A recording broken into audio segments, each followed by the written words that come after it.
problema 2 vai tratar sobre a desigualdade triangular. Então vamos imaginar uma expressão algébrica da seguinte forma.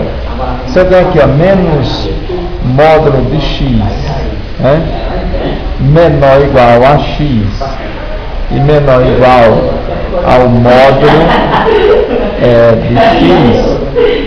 Então eu posso dizer,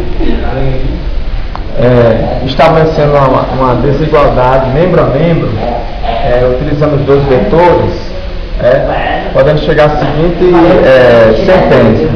Então, menos módulo do vetor U menos o módulo do vetor V é menor ou igual ao vetor U mais o vetor V, menor ou igual ao módulo do vetor U mais o módulo do vetor V.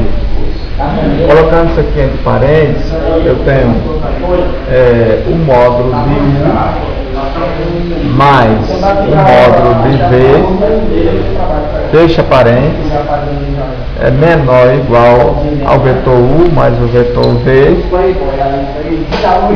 menor ou igual ao módulo de U mais o módulo de V.